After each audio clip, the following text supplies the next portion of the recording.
Thank you for joining us and welcome to today's research webinar using high performance computing to understand extreme weather impacts on vulnerable transit riders. I'm Sarah Schramer. I'm the Policy Director with the National Center for Sustainable Transportation. Housed at the Institute of Transportation Studies at UC Davis, the National Center for Sustainable Transportation, or NCST, is part of the University Transportation Centers program administered by the U.S. Department of Transportation.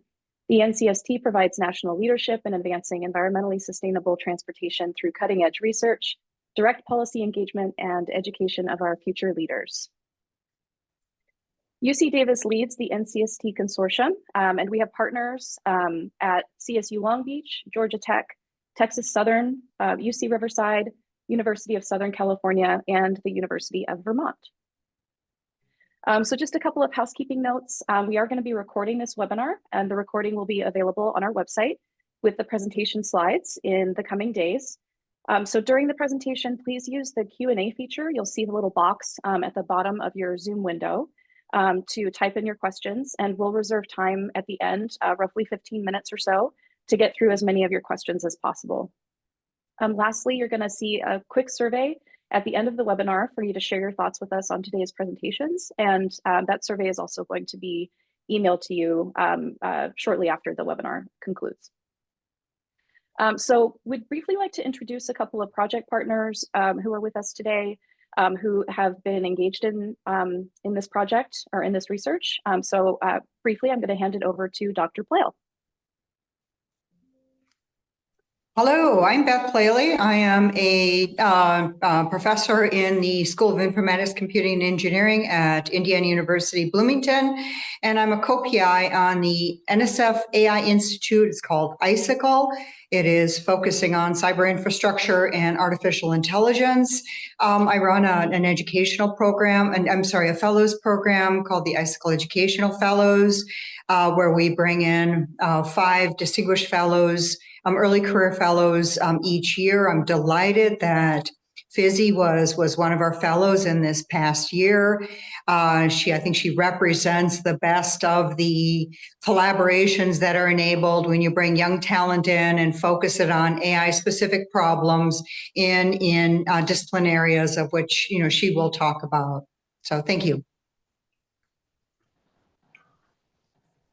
All right, thank you. And Dr. Lang? Hello, my name is Matthew Lang. I lead an organization called IC Foods, International Center for Food Ontology, Operability, Data, and Semantics.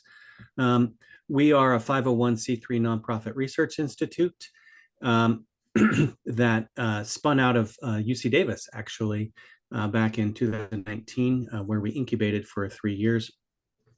Our mission simply is to build an internet and a semantic web of food where we can enable AI technologies and improve connectivity, reduce frictions in marketplaces, and improve the reach of food to people who need it. And that's one of our highest and most important use cases.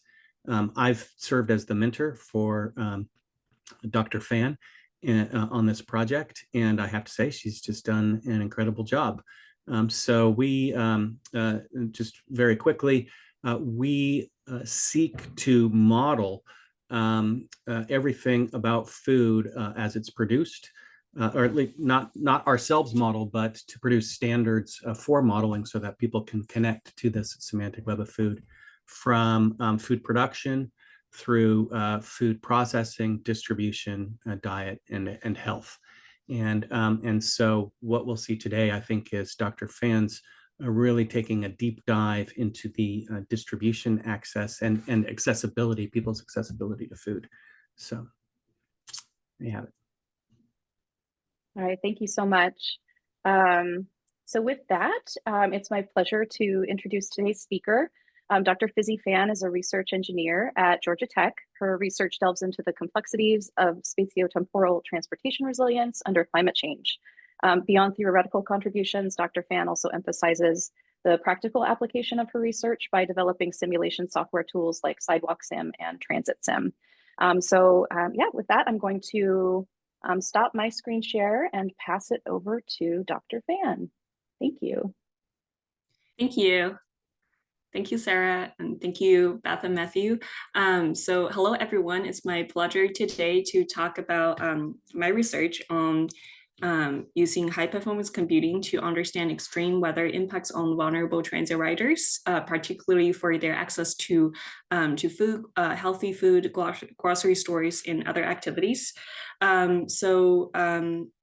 This project is co-sponsored by the National Center for Sustainable Transportation and the NSF AI Institute ICICL. So just to get you started with the background of the research. So as we all know, we are seeing an increasing episodes of extreme temperature events globally, not just leading to a more incidence of the extreme heat events, but also increasing frequency and severity in the extreme coldness.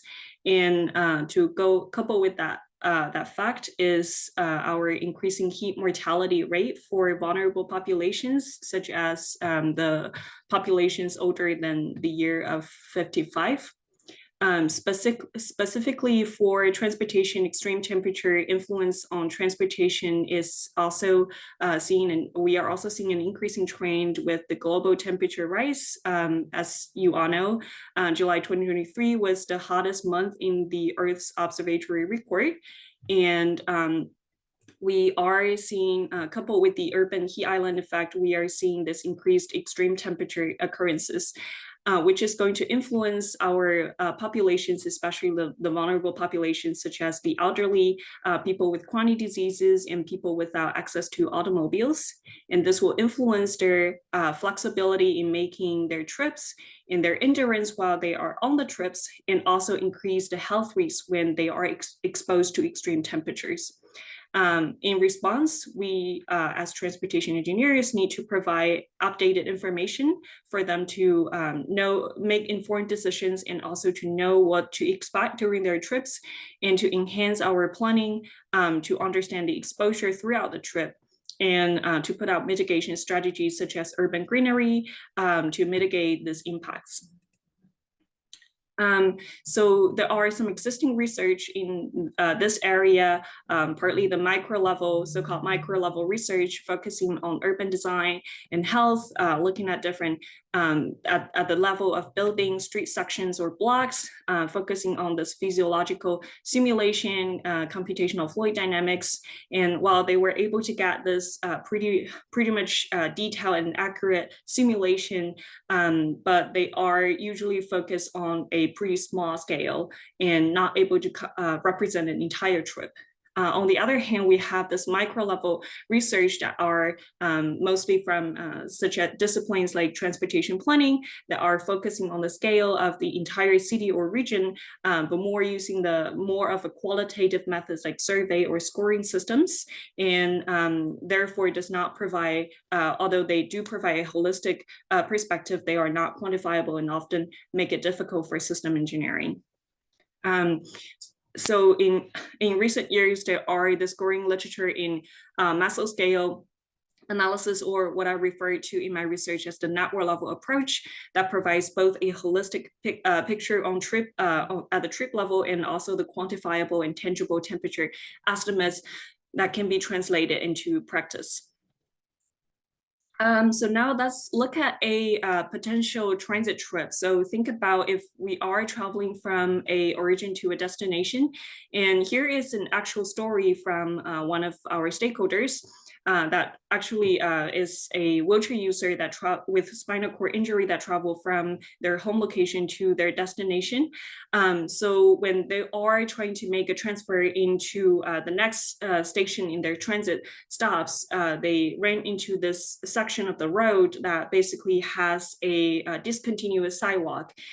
So they this particular person, they got stuck into they went through a downhill and got into the section where the sidewalk discontinues, and it was under a pretty hot temperature day, so they realized that they were not able to go back because it was an uphill back there, and to move forward the sidewalk discontinues, so they kind of stuck in the middle and passed out in that situation. So that was a pretty unfortunate example, but also one that provides some information about what kind of factors we need to consider during a transit trip.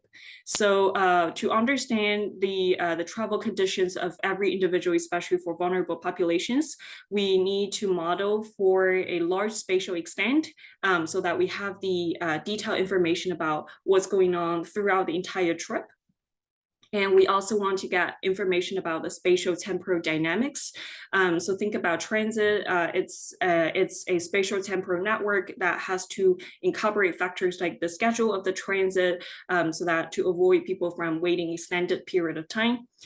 And we also need to think about the microclimate conditions, whether there are ventilation or there are shade or shelter.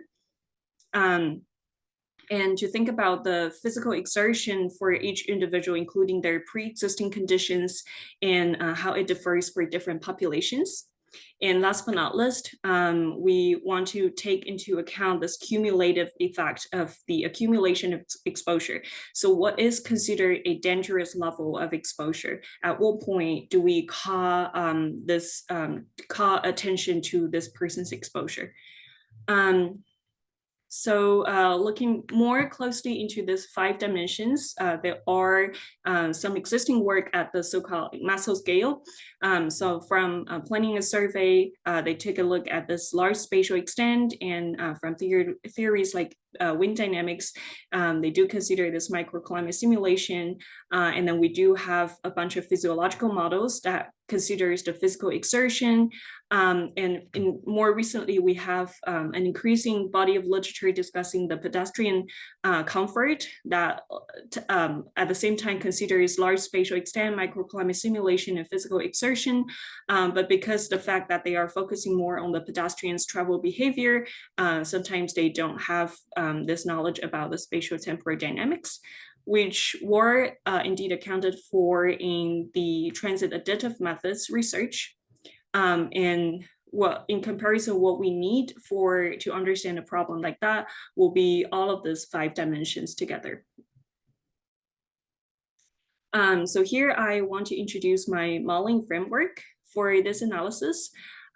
So first, to give you a little bit of background about shortest path routing in a spatial network. So in transportation engineering, we often define a transportation network by a graph, which includes a set of nodes and a set of edges that are connecting between every 2 nodes. And every edge will have a weight function that basically assigns a non-negative weight to each edge to represent how much cost or how much unwillingness is associated with people traveling under that particular edge. And so to find the shortest path of traveling associated with each origin to destination in a graph, a traditional approach is to use the Dijkstra algorithm. So I'm not going into detail about this method, but if you have questions, feel free to ask me in the Q&A. But so basically, it's an exhaustive, greedy algorithm that finds the absolute accurate solution for this particular problem. And so in this particular example about shortest path routing in a spatial network, we have the shortest path of the cost function defined proportional to the distance of travel. So next, we want to add a second layer of complexity into understanding the spatial temporal network.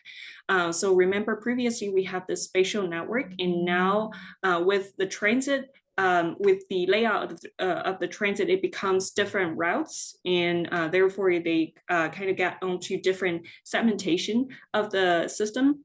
And to make things worse, there are different schedules. So usually in a transit system, for the same route, you run it like 100 times in a day. So that basically turns a two-dimensional spatial network into a 3-dimensional network that adds a lot of complexity. to just give you an example, so the previous level of complexity is the additional level of complexity in the spatiotemporal network significantly higher than in the spatial network. So think about if you have a transit system with 10 different schedules in a day, that means basically your complexity is increased by almost 100 times. So to solve this problem, I want to introduce briefly this concept of different representations of a spatiotemporal transit network. So what I discussed just now about the Dijkstra algorithm is pretty much focusing on this so-called L-space representation, where the nodes are the bus stations and the edges are the links between every two adjacent stops.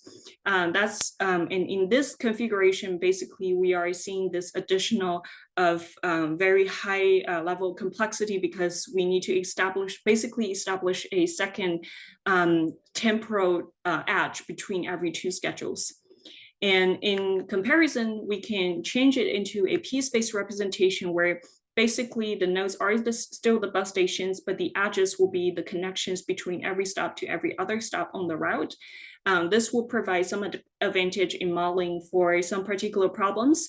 But for the purpose of today, I would like to focus on this so-called C-space representation, where your nodes now become the routes. So every route is a node, and then your edges will become your transfer stops. So in this way, you basically simplify this problem by a great deal by reducing the number of nodes from the stations to the routes.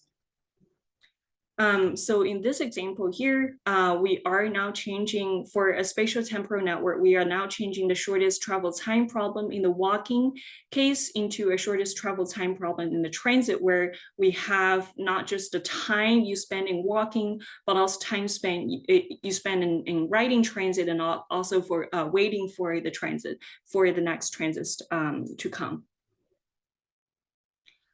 So here, then this will lead to a different concept called the segment of the transit trips.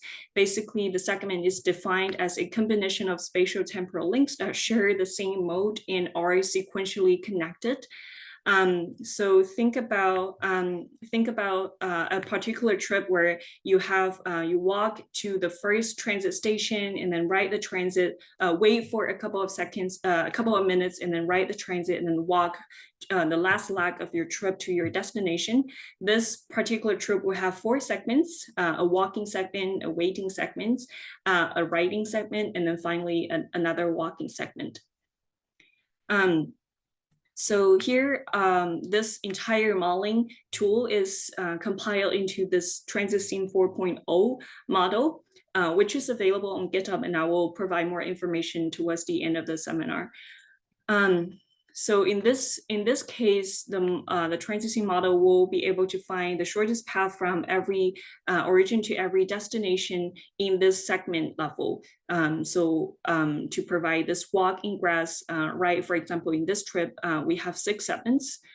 And the next level of complexity is to add the microclimate conditions. So now we have this detailed trajectory of where people go. The next question will be what kind of climate conditions or weather conditions are people facing throughout their trip. So the first thing that will need to be done is to figure out this detailed trajectory of where exactly the trip passed throughout these locations. And then to derive the second by second spatiotemporal profile of the traveling, and combine it with the microclimate conditions, so that to understand the detailed microclimate conditions faced in the trip. So I'm not going into detail about this again, but the basic idea is to use this mean radiant temperature. I'm sure some of you in the audience are familiar with this method. So it basically considers not just the temperature, but also humidity and the radiation, the sum of the radiation from 6 directions around a person, and calculate the total sort of the equivalent kind of temperature that you are experiencing outdoors compared to when you are in indoor condition. And this will require some of the detailed infrastructure assessment, which I'm not going to detail either here, but you're welcome to ask questions later.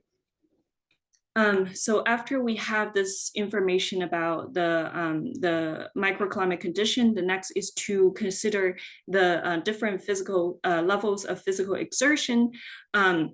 So just to give you an example about this particular aspect, if we are thinking about a person traveling with, if we are thinking about the same level of exposure to extreme temperature, if we're talking about, say, a person that are just coming back from some intense physical exercises versus a person who are just coming out from their office, their level of or their tolerance of that extreme temperature will be very different. So in this example, we want to consider the cost of the travel, not just, as we discussed, not just in travel time, but also consider the factor of the cost related to thermal comfort.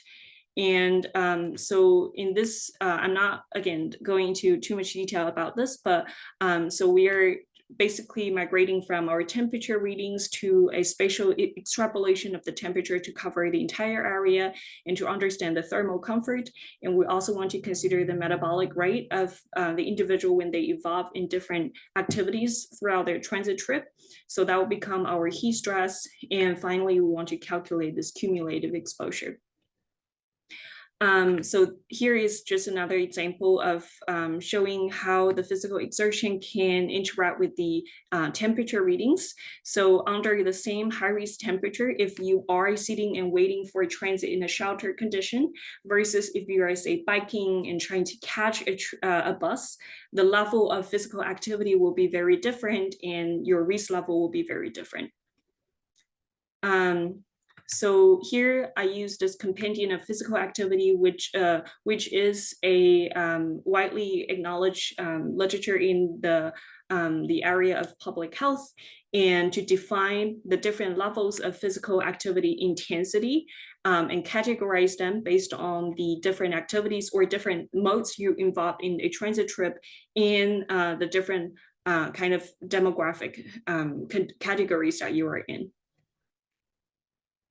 So, and now we have this information about, just a recap. So we now define our shortest path, decide our shortest path by a combination of the travel time and the cost related to temperature. And now the cost, we know that the cost is associated with our temperature condition and also with our level of physical activity. So the next is to figure out how does the travel time and the cost function combine to each other, and how does the temperature and the physical activity level kind of jointly form this cost function. So here I use this standards by CDC's or NIOSH standards for occupational health. I've got a lot of questions asking why do I use the occupational health standard and not transportation standards? And one big reason is because that requires a lot of empirical evidence, and this is by far the closest approximate that I could get for transportation. So the basic idea is that, so think about another example, that if you are sitting comfortably waiting for a bus under a low risk temperature, and if you sit there for 5 minutes, you might still feel a little tired because you're still outdoors, but it might just take you 1 minute to restore to your pre-exposure condition. Versus if you are biking to catch a bus in under a very high temperature, if your exposure is the same for like 6 minutes, you might have to rest for a long time, say like for 16 minutes or 20 minutes to restore your energy to pre-exposure condition. So that's kind of the concept of the rest deficit that's involved. And so basically, here is a bunch of factors that basically define your threshold of exposure and your kind of your rest deficit ratio, the time that you need to restore your body's energy level.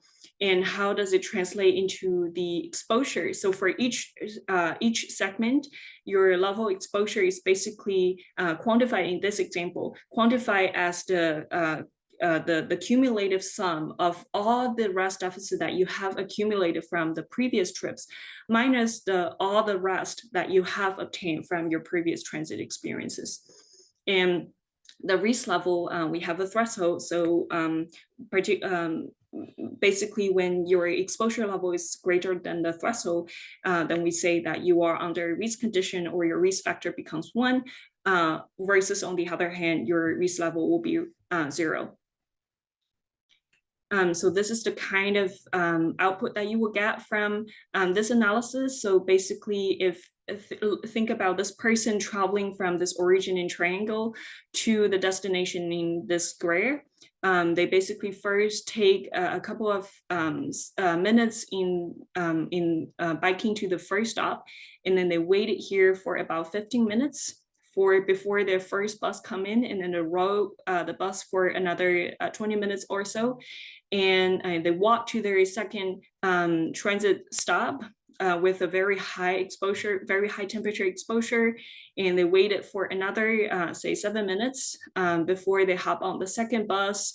And they finally walk to their destination. So in this particular example, you will see here that the person doesn't accumulate a lot of heat exposure at the very beginning of the trip until this particular point when they are at the second transfer location. They are exposed to a pretty high temperature, and their rest deficit climbs up very quickly and past the threshold. So the pink square here represent the risk, the sections that are considered risky for the individual, that basically are the area that the individual are prone to potential illness outbreak. And over this long period of time when they're waiting, and finally when they got on the bus, because all the buses in Atlanta are air conditioned, so they kind of were able to take a little bit of rest with their rest deficit reduce a little bit and restore to the pre-exposure condition. So last but not least, with this consideration of the cumulative exposure, we can now reprogram our route optimization. So remember, previously we have defined our exposure factor and our risk factor. So the problem is for us to find the shortest travel time now, we not just need to consider the travel time, but also the exposure or the cost associated with the cumulative exposure to extreme temperature. And another added factor is that we don't want any particular segment of the trip will be exposed to a section where the person is considered under a high risk. So in this example, this trip, because it has 3 segments that are where the risk level goes to 1. So basically they are under some risk to potential illness outbreak. So we will not select this segment, even if it's the shortest. But instead we will, this individual might want to reroute a lot longer to get their safe level for their thermal comfort controlled. Okay, so next I would like to talk about the high performance computing applications.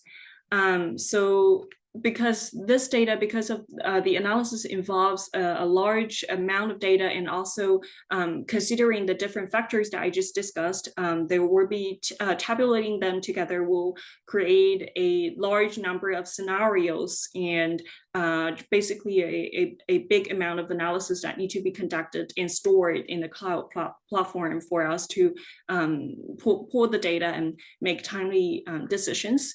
All of this analysis are supported by the high performance computing, either with the Georgia Tech's PACE Center or with Icicle.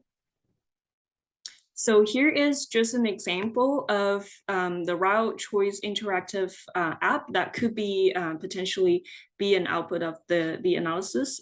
For example, here are a number of different trips, just a section of the analysis. So we can look at for different mode of disability. So for different type of, say, like if you're a manual wheelchair user or an electric wheelchair user, and for different hours of the day. So this is just to give you a background, this is a particular pretty extreme example that was that I modeled from on July 23rd of 2024. That was the hottest day in 2024. So this is the travel condition or the optimal route choice for that particular day. So as you can see, as we change the different time of the day, the different kind of suggestion on which route to choose will be different, and also for different populations. So next, I want to talk about this watershed analysis. So basically to understand which area of this particular city of Lawrenceville will have access to a nice grocery store at different time of the day, and also looking at projection into the future. So this particular slide is showing the average traveler's condition, and as you can see, it's showing the change of watershed map from as the change with the change of the time in the day. So again, this was the hottest day in the year. So usually you won't see this horrible condition of your watershed disappearing, but under the extreme temperature day, that could be the reality for average traveler. And for population with some disabilities, this is as you can see, their watershed kind of shrank a little bit, and they disappear faster and for a longer time on the same day. And here is an example with the future changing in our global temperature. So here are just some applications of this analysis to 2 case studies and some implications. So first, this analysis was applied to 2 study areas. The first is the Atlanta metropolitan area, which has 7 to 8 transit agencies in a little over 6 million populations and about 500,000 annual transit riders. And next, I want to look at this smaller study area, or more detailed analysis in downtown Lawrenceville. So here are some of the data sources. I sort of provided a little bit of that background in the previous slide, but here are just more detailed pictures. Some of the implications that I found from this analysis. First of all, like I mentioned just now, and as you can see in the interactive app, for individual travelers, there will be different route choice decisions between average adults and wheelchair adults and at different time of the day, and also potentially with the different changing temperature conditions into the future. So typical, as you can see for this individual, this is a particularly hot day. So 7 p.m. is sort of a baseline condition when the temperature is kind of normal. So under normal temperature condition or the baseline condition, both of the average travel adults and wheelchair user would choose the same route, this blue dashed line. Whereas when there are a little bit of extreme temperature under 6 p.m. condition, this average adults were still able to pretty much retain to this initial original route because it's the shortest. The wheelchair user will have to reroute for a pretty considerable length to get more shaded. And when it comes to 5 p.m., both the average adult and the wheelchair user will have to reroute considerably. So this is kind of providing this information about how will an individual's informed decision about temperature be different versus if they only consider the shortest path. And second, we discussed about this particular graph just now. And if you recall, this was the area that the individual got the highest amount of exposure, or their rest deficit or the cumulative exposure climb up the fastest. Whereas this entire pink area that are behind this peak of the exposure are the areas where the people are prone to potential illness outbreak. So this kind of signal for what a lot of people in public health refer to as the carryover effect. So the exposure at one location will be carried over and lead to a potential illness outbreak at a later stage temporarily. So that provides some implication for the different strategies we can provide for as transit agencies or as planning agencies. So here I put them as the mitigation versus adaptation strategies. So the mitigation strategies are basically the installations of shading, cooling shelters, or air conditioning to prevent the accumulation of the heat-related risk.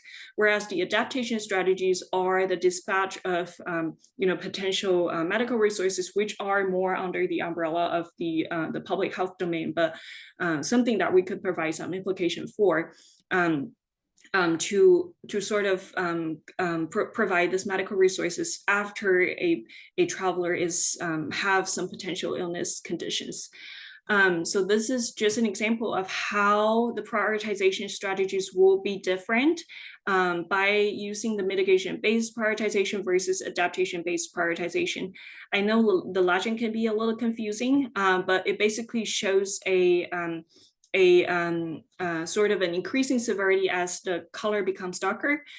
So here you can see for a mitigation-based prioritization, we want to highlight those areas where there are higher percent of extreme temperature exposure, whereas for adaptation-based strategies, we would like to focus more on the large transfer hub where people are likely to just come back from a pretty lengthy exposure, pretty lengthy walk trip for transfer. And third, we often have this discussion in transit operation to think about the frequency versus the coverage trade-off.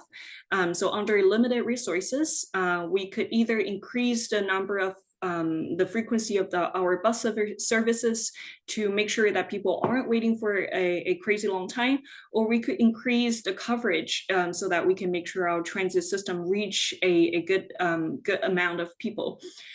So in this particular example, this is showing how this modeling framework could provide implication on that perspective, because of the breaking down in the detail of different mode segments of the transit. So we are able to differentiate between, say, the walk transfer section of the trip and what's the total mitigation-based risk factor contributed under the transfer section versus under the waiting section.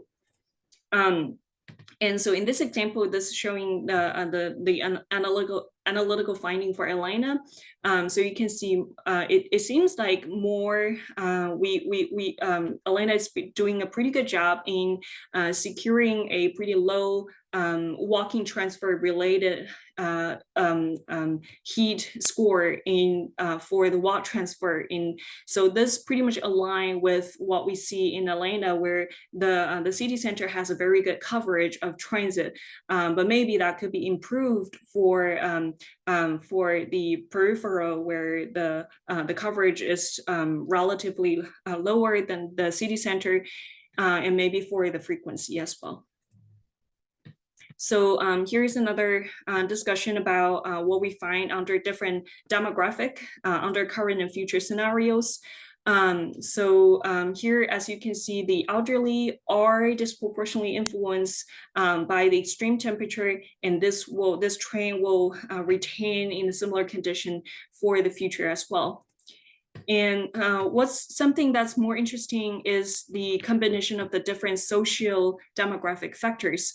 For example, people with, as you can see here, the number of vehicles really have a very strong influence on, is a pretty strong sort of predictors on the impact from the extreme temperature. So while the zero car households, about almost 10% of them will choose to ride transit even under an extreme temperature day, when you have just one vehicle or more, the chances of that you got exposed to extreme temperature will be a lot lower. And although we do not see a very clear pattern with income or race at the current condition, what is interesting to find out is that, with the income, we do not see a very clear pattern at the current condition in terms of the level exposure associated with people with different income level. This becomes almost like a ladder of, lower income, higher impact, and higher income, lower impact. Okay, so next, and last but not least, I would like to talk about some next steps. So the next step for this tool will focus on 3 different directions: strengthening the system pipeline, expanding the user space, and expanding the environmental dimensions. And the long-term vision for this research is to build an integrated AI and high-performance computing power decision support system that enhances transportation resilience and health for vulnerable populations, and which will require collaborative efforts across disciplines. So first, to talk about strengthening the system pipeline. Now that we have sort of a backbone of this analysis, the next step will really to strengthen this entire pipeline to build a cyber-physical system that will allow the final realization of this tool in the hands of the users, in terms of perhaps one idea will be to get a navigation tool that will collect the information from the users by asking, how do you feel today? What kind of temperature condition, what kind of physical condition are you handling with? And then provide them with informed knowledge about what to anticipate throughout the trip, and maybe provide some selection of this potential stores, for them to choose from. And secondly, by expanding user space, right now we sort of have this different sections of our analysis. We have the tool right now, it distinguishes between average travelers versus vulnerable travelers, and in particular the senior adults and the wheelchair users. But it will be interesting to look at what kind of wheelchair user are we talking about. Wheelchair users are not the same. Some of them, unfortunately, are not able to, their health insurance may not cover for an electric wheelchair. So they have to use a manual wheelchair, which will be a very different story from, someone with electric wheelchair. And as I mentioned at the very beginning of the presentation about someone with spinal cord injury, and that's a very severe condition, and one that's very common with wheelchair users, that some of them would not be able to have a very good judgment about temperature, and they could face this condition of not feeling very hot but suddenly pass out. That would be very dangerous. And whereas we also have wheelchair users with very good physical fitness, so they might not be in the same situation. So doing this modeling for different segments of each of the population will be very useful. And last but not least, to expand on the environmental dimensions.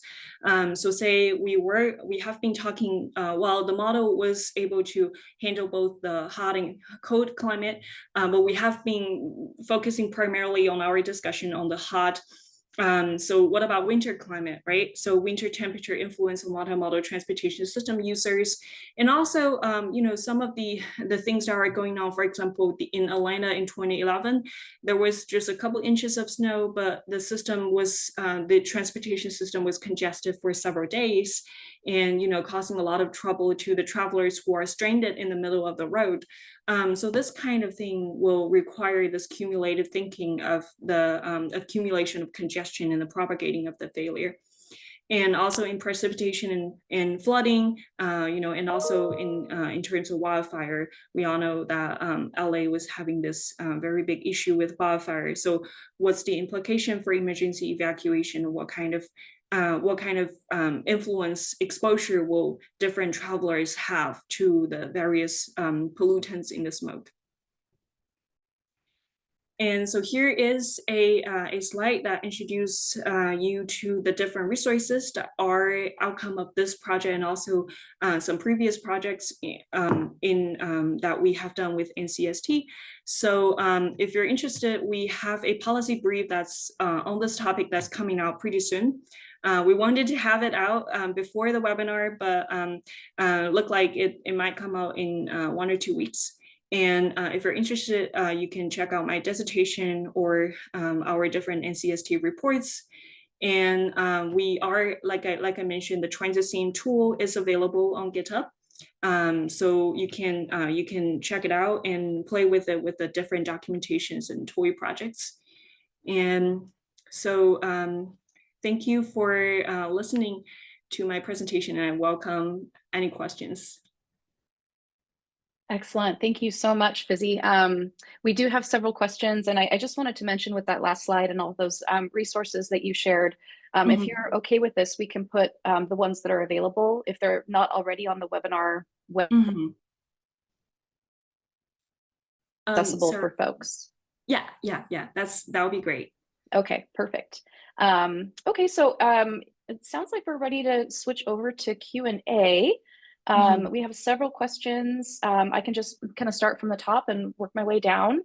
Let's see. So the first question here, many walking, bicycling, active transportation facilities have a recreational focus and fail to provide 24-hour all-weather secure transportation.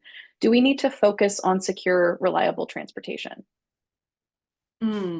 That's a good question. So, okay, so I think, well, yeah, on one hand, it's true that a lot of the active transportation, because of the different setup of the cities, some of the city provide active transportation more for recreational purposes.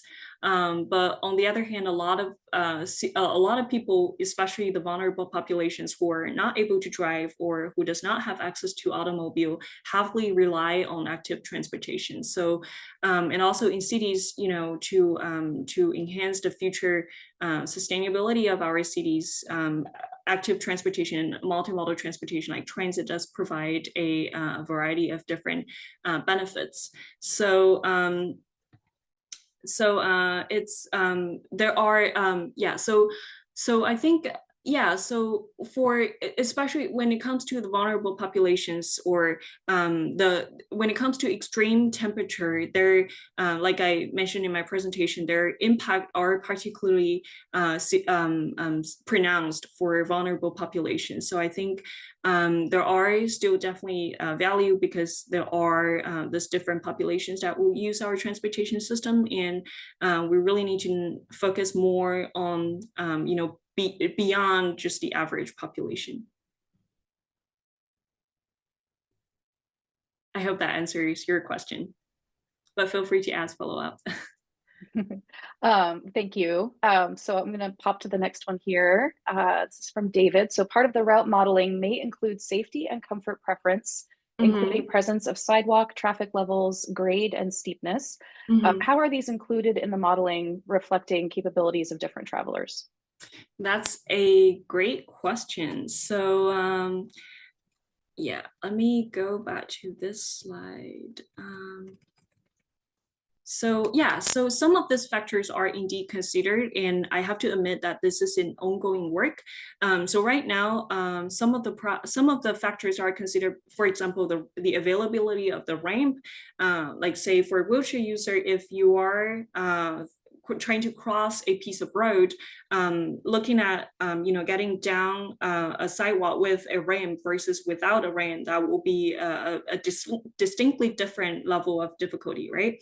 And for example, surface defects. So for average adults, you probably, when you walk on sidewalk, you probably won't feel anything about the defect on the sidewalk. But if you are riding a wheelchair, then just a very small bump can create a big problem for wheelchair users. So some of these factors are indeed considered, but there are a lot like including some of those that you mentioned, like the grade and steepness.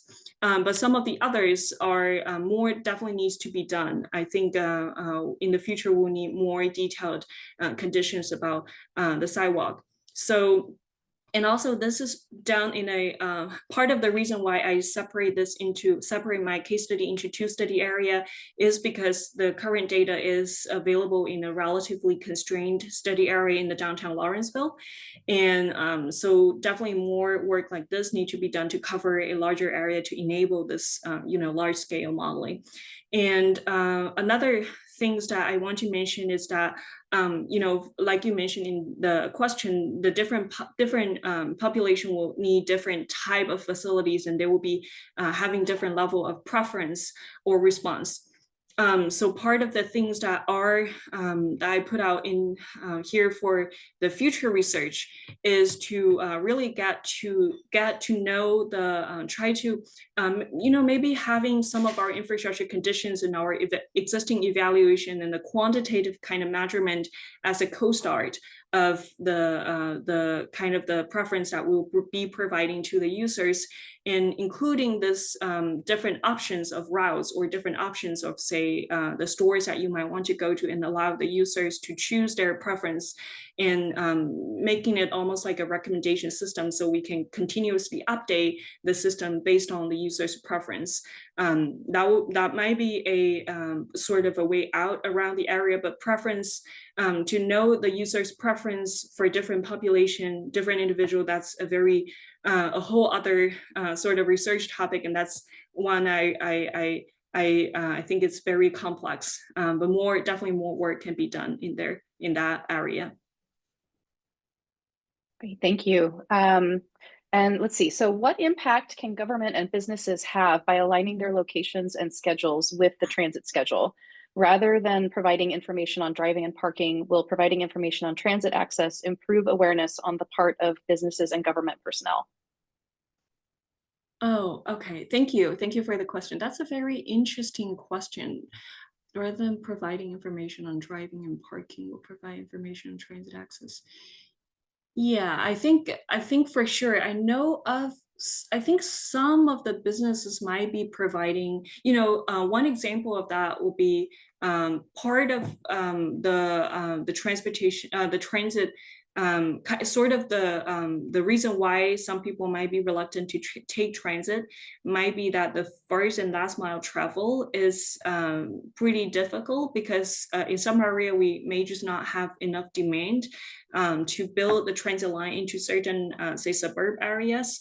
And as far as I know, I think some companies are providing this shuttle services to make up for the first and last mile of the transit trip.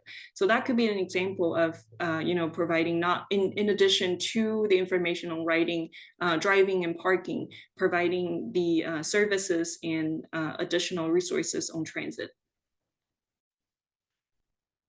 Great, thank you. So we have several excellent questions from Stanley here, and I'm hoping that we can get to all of them, but I'd also like to mix it up a little bit. So I'm going to bounce to Avtar here.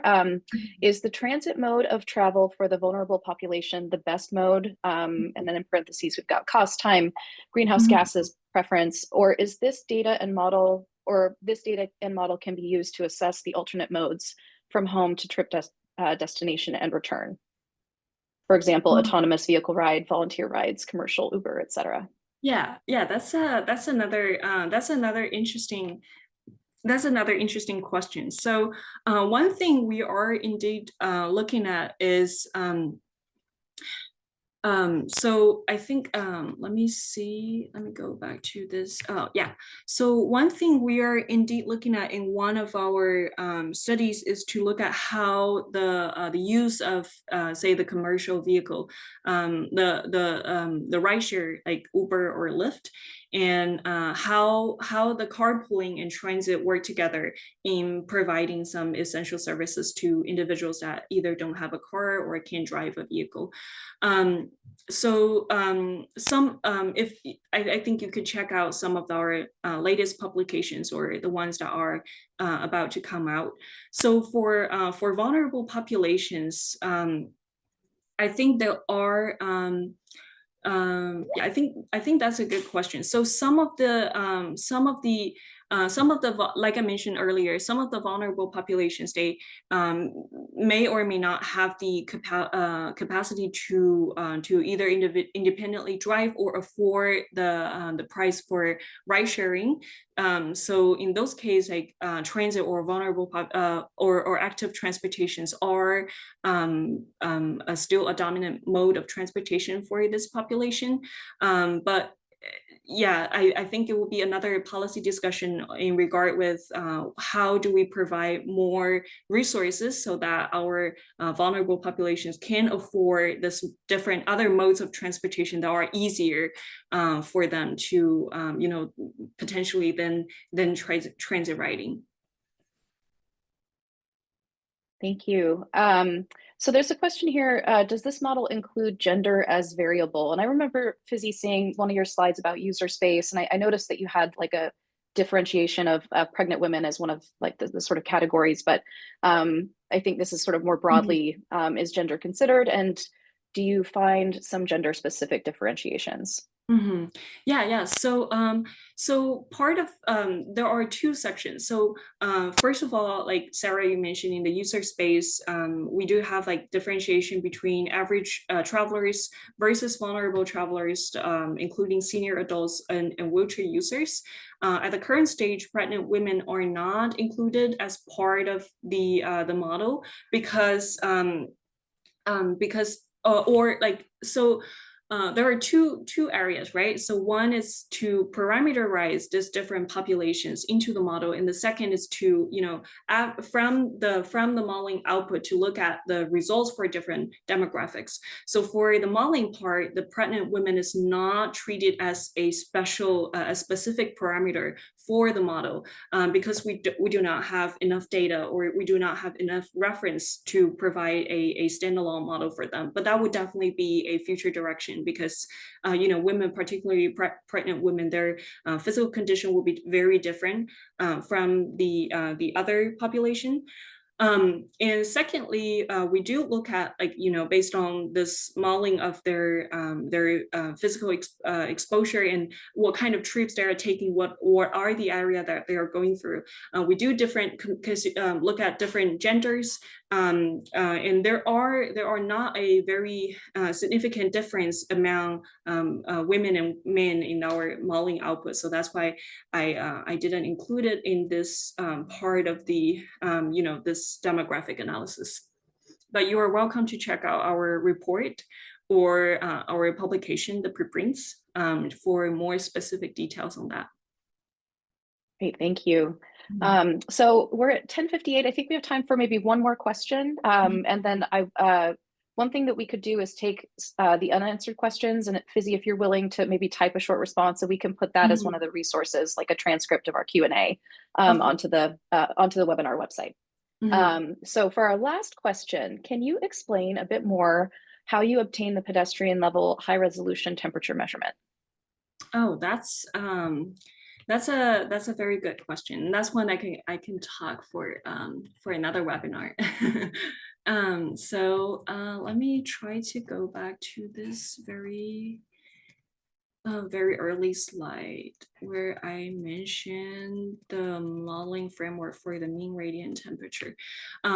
Right. So for this particular area where we have this shading condition considered for the mean radiant temperature modeling, so basically that requires to understand the temperature, like I mentioned, like for a mean radiant temperature, here it requires not just, so the idea of mean radiant temperature is to understand not just the temperature, but also humidity and radiation that a person receives in their body, and what kind of indoor temperature will be equivalent to the condition that the individual will be in this particular environment with the temperature, humidity, and radiation. So basically think about this six angles, like from back, left, right, and up and down. What is the radiation from all of the six angles altogether?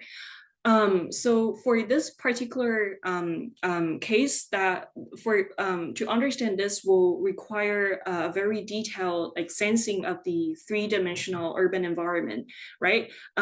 So this is sort of the motivation for this entire modeling framework, to understand where the sidewalk are, not just whether or not sidewalk are present or absent, but their detailed geometry, the delineation of the sidewalk, to understand how do they interact with the building and the tree shades at different time of the day and different days of the year.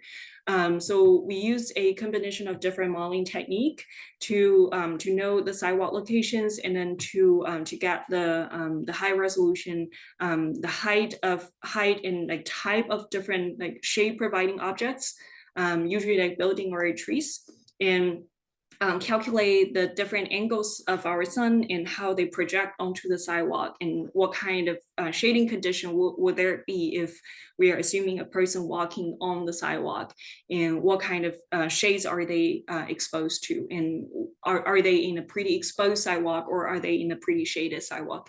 That's the kind of factors that we consider. But I'm aware of there are a lot of other factors, not just the radiation or the temperature or humidity, and that's sort of another kind of ongoing research area.